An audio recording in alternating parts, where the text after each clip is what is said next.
Discussion का topic है commercial investment, when, where and how.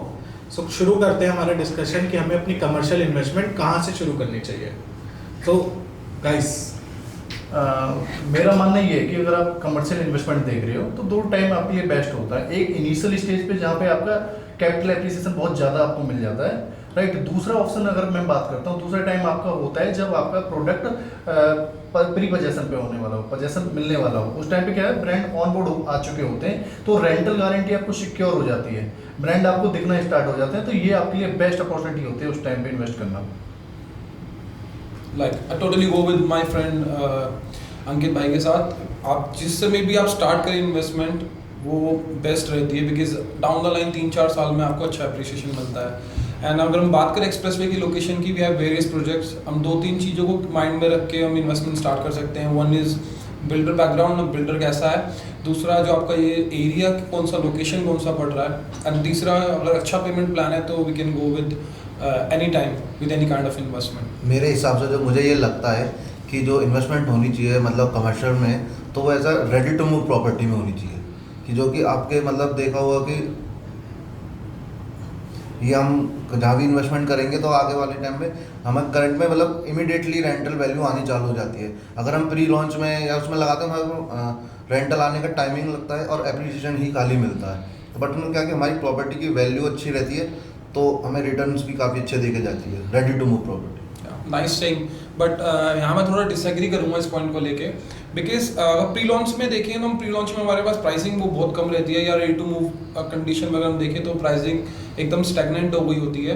वहाँ पर हमें रेंटल फॉर श्योर, आपने बिल्कुल ठीक बोला, ट्रस्ट फैक्टर आ जाता है, ब्रांड्स ऑन बोर्ड आ जाते हैं, तो हमारे पास ट्रस्ट होता है उस पर्टिकुलर प्रोजेक्ट में इन्वेस्ट करने के लिए, जहाँ पे आपको ROI निकल के आती है। बट अगेन वो थोड़ी कम आएगी एज कम्पेयर टू अगर आप अर्ली एंट्री करते हैं इस प्रोजेक्ट में। दूसरा पॉइंट मैं यहाँ पे ये बताना चाहूँगा कि हमें कैपिटल एप्रिसिएशन वहीं उस प्रॉपर्टी में ज़्यादा अच्छा मिलेगा जिसमें हम अंडर कंस्ट्रक्शन में या फिर सॉफ्ट लॉन्च के अंदर उसको इन्वेस्ट करते हो। तो ओके, यहाँ पे मुझे ये लगता है कि मे बी शायद अंकित जी बिल्कुल ठीक कह रहे हैं कि रेडी टू मूव इन में पैसा डालना ज़्यादा सही है, क्योंकि अगर हम अंडर कंस्ट्रक्शन में जाते हैं तो उस पर ये भी चांसेस होते हैं कि प्रोजेक्ट रुक सकता है बीच में, तो इन्वेस्टर का पैसा जो होगा वो बेकार जाएगा। या but keeping in mind like builders background अगर हम देखें, अगर हम पेमेंट प्लान देखें, अगर लोकेशन देखें, if the location is prime and the builder background is builder is trustworthy, अगर वो कैश रिच है, उसके पास प्रोजेक्ट्स टाइमली डिलीवर हुए हैं, एंड अगर वो अच्छा पेमेंट प्लान दे रहा है, so let's talk about one project which is smart world Delhi साहब, जो सेक्टर 98 की लोकेशन पे आ रहा है। द लोकेशन इज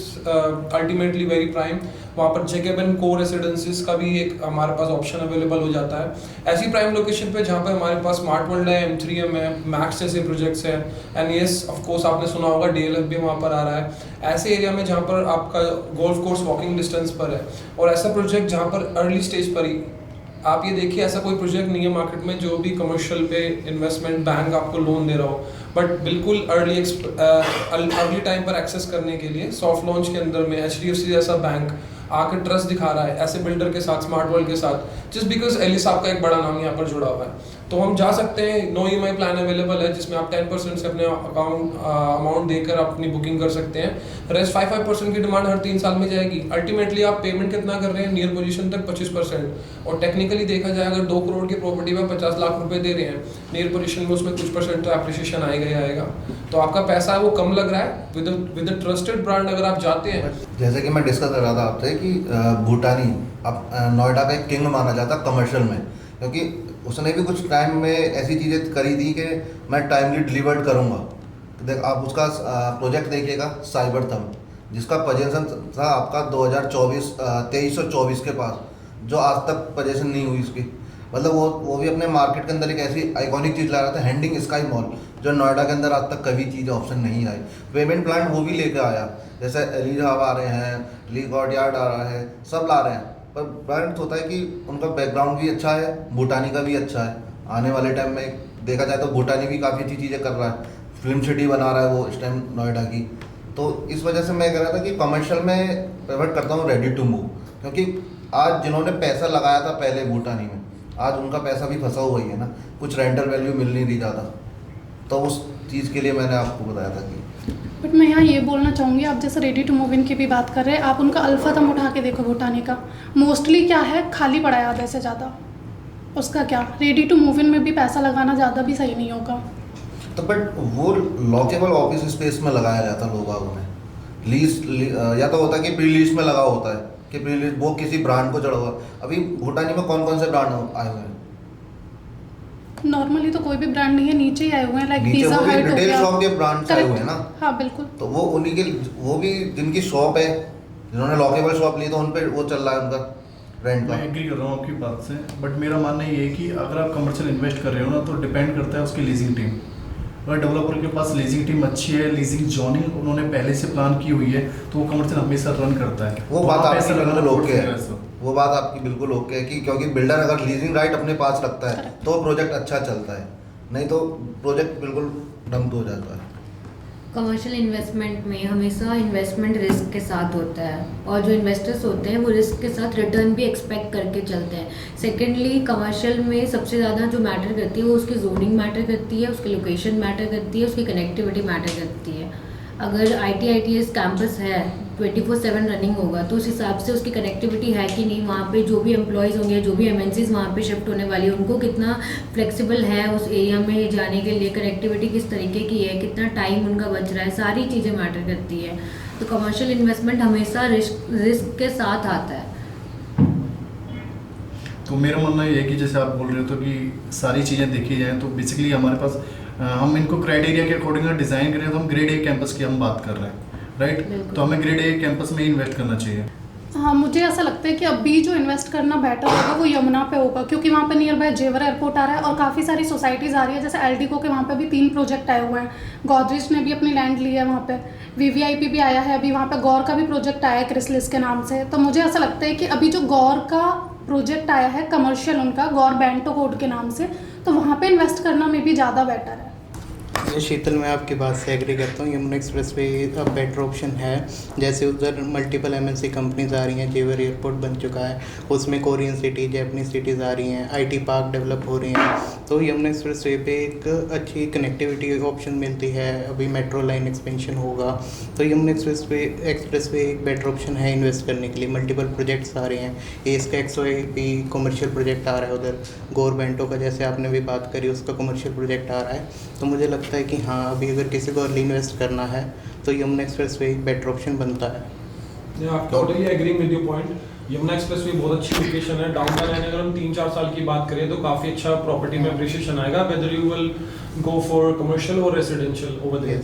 बट हाँ, अगर हम कमर्शियल की स्पेसिफिकली बात कर रहे हैं तो मैं चाहता हूँ कि अगर इन्वेस्टर्स एक बार अपनी नज़र बिलियनियर्स कॉरिडोर की तरफ लेके आए, 97, 96 सेक्टर, 94 सेक्टर, जहाँ पर अल्ट्रा लग्जरी अपार्टमेंट्स आ रहे हैं। यहाँ पर JK Ben को रेसिडेंसी, जैसे मैंने आपको बताया, ने एली साहब के भी कुछ प्रोजेक्ट्स जैसे वहाँ पर एक आ रहा है, एंड मैक्स ने अपना वहाँ पे प्रोजेक्ट लॉन्च किया है। DLF वहाँ पर आने वाला है बहुत जल्दी, विद समवेयर अराउंड 45,000 रुपीज़ के रेट पे वो अपना रेसिडेंशियल ओपन करने वाला है। तो एक अच्छी अपॉर्चुनिटी है, यहाँ पर हम इन अर्ली टाइम पर इन्वेस्ट कर सकते हैं। प्री लॉन्च के कंडीशन में आपके प्रोजेक्ट्स मिलेंगे यहाँ पे, इसमें आप अर्ली एक्सेस करेंगे। तो हाँ, इन फ्यूचर अगर हम देखें आने वाले 3 या 4 साल में जितना एप्रिसिएशन आपको यमुना एक्सप्रेसवे पे मिलेगा, शायद उससे थोड़ा ज़्यादा आपको मैं सूरज जी, मैं आपकी बात से एग्री करता हूँ। आपने बोला है कि 97, 95 ये सारे मतलब अच्छे बिल्डर्स आ रहे हैं, मतलब बिलियनर्स वाले आ रहे हैं। बट मैं कहता हूँ कि यमुना एक्सप्रेस पे क्यों नहीं हम वो करते इन्वेस्टमेंट, क्योंकि आज के टाइम पे जो नोएडा में वो 45,000 के रेट पे चीज़ें लेके आ रहे हैं, उसको कैपिटल एप्रिसिएशन होने में कितना टाइम लगेगा? मतलब उसका डबल होने में टाइम लगेगा, अप्रोक्सीमेट 5 से 10 साल जाएंगे। और यही चीज़ हम 5 साल का आपका यमुना एक्सप्रेस पे लेकर चलें, वहाँ पे डेवलप देखेंगे आप। नोएडा की सबसे बड़ी फिल्म सिटी आ रही है जिसको भूटानी बना रहा है, ठीक है। आपका जैपनीज कंट्री हो गई वहाँ पे। अभी वहाँ पे आपका करंटली वर्किंग F1 ट्रैक है, अफगानिस्तान का क्रिकेट स्टेडियम है। तो वहाँ पे जितना डेवलपमेंट इस टाइम हो रहा है ना पीक्स पे, तो वो ज़्यादा बेटर है कि ऐसा। अभी वहाँ पे रेट्स देखोगे आप, तो मतलब बिल्डर्स लेके आ रहे हैं रेसिडेंशियल 10,000, 9,000, 11,000 रुपये के आसपास के रेट पर चल रहा है। तो वो 5 साल में क्या होगा, एज ए डबल हो जाएगा आपका, क्योंकि रीसेल वैल्यू भी आपकी अच्छी निकलेगी, सब चीज़ें। बट यहाँ पे आपका कौन सा रीसेल वैल्यू क्या आएगी अभी आपका 45,000 पे आने के बाद? अंकित जी, आप मेरे बहुत अच्छे फ्रेंड हैं, बट यू मिसअंडरस्टूड मी। मैंने आपको बताया कि वहाँ 45,000 के प्राइसिंग पे वो लेके आने वाले हैं। अभी राइट नाउ हम देखें तो 30-35 हज़ार रुपये के रेट पे ब्रांडेड रेसिडेंसी जो है अभी मार्केट में ट्रेड कर रही है। हालांकि इसमें हमारे पास कमर्शियल में भी काफ़ी ऑप्शंस अवेलेबल होते हैं। जैसे कि आपने बताया कि यहाँ पे 45,000 में आने वाली चीज़ें, ठीक है। अभी अगर हम नोएडा ग्रेटर नोएडा को एक्सप्लोर भी करते हैं अगर, तो 25 से 30,000 के रेंज में यहाँ पे चीज़ें चल रही है। बट वही ऑल्टरनेटिवली अगर हम यमुना एक्सप्रेसवे को देखते हैं तो यमुना एक्सप्रेसवे पे 8 से 10 हज़ार में चीज़ें चल रही हैं। वहाँ अगर ये जो आपने बताई है ये हायर सेगमेंट वाले लोगों के लिए होगी, जो अल्ट्रा रिच लोग हैं, जिनको जो ऑलरेडी मतलब लग्जरी सेगमेंट में जा चुके हैं, उनको लग्जरी लाइफस्टाइल की आदत हो चुकी है। बट जो मिडिल क्लास फैमिली है वो यहाँ पे कभी नहीं, अभी तो बिल्कुल भी नहीं कर पाएगी। उसके लिए फिर यमुना ही बेस्ट है। प्लस यमुना पे इतनी ज़्यादा डेवलपमेंट आ रही है, इतने ज़्यादा माइक्रोचिप कंपनीज आ रही हैं, कोरियन टाउनशिप आ रहा है, प्लस इतने सारे एमएनसीज वहाँ पे शिफ्ट हो रही हैं। तो उनके लिए वहाँ पे अभी देखा जाए तो कंपेरेटिवली वहाँ पे डेवलपमेंट प्लस अप्रिशिएशन बहुत ज़्यादा है इसके मुकाबले। बट मैम मैं आपकी बात से एग्री हूँ। मैं बोलना चाहूँगा यहाँ पे कि कमर्शियल के पॉइंट ऑफ व्यू से अगर देखा जाए ना तो यमुना पे अभी राइट टाइम नहीं है। कमर्शियल वहाँ पे रेजिडेंशियल का टाइम है। रेजिडेंशियल बिकॉज रेजिडेंशियल को 4 से 5 साल लगेगा और वहाँ पे वो जेनेटरी को शिफ्ट होने में ऑलमोस्ट 2 साल और एक्स्ट्रा लगेगा, तो 7 साल। बट राइट नाउ जैसे भैया ने वो दिया था, रेफरेंस दिया था कि YXP वहाँ पे, sir YXP already possession stage पे आ चुका है। बट वहाँ की जेनेटरी राइट नाउ अगर आप देखोगे, गाँव के लोग हैं, आबादी के, वो कॉम्प्लेक्स या मॉल में नहीं जाने वाले लोग, राइट। तो वहाँ पे आज आप पैसा जो लगा रहे हो ना कमर्शियल में, वो अभी आपका प्राइस पैसा स्टक हो जाने वाला है। 5 से 7 साल अभी स्टक रहेगा। बट इसी टाइम पे आप नोएडा एक्सप्रेसवे पे उस पैसे को डबल कर सकते हो। और रही बात मैम मिडिल क्लास के लिए, मिडिल क्लास के लिए भी टिकट साइजेस हैं हमारे पास। अगर आप देखोगे नोएडा एक्सप्रेसवे पे CRC जैसे प्रोडक्ट आपको 1.5 से 2 CR के अंदर रिटेल दे रहा है, वही ब्रांड के साथ लीज।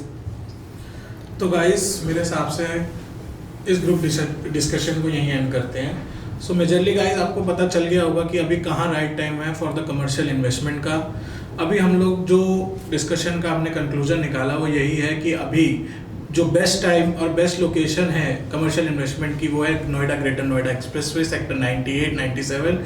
तो हमारे पास उसमें प्रोजेक्ट्स आ जाते हैं Smart World Elisa, M3M Jewel Crest, again CRC the flagship sector 140।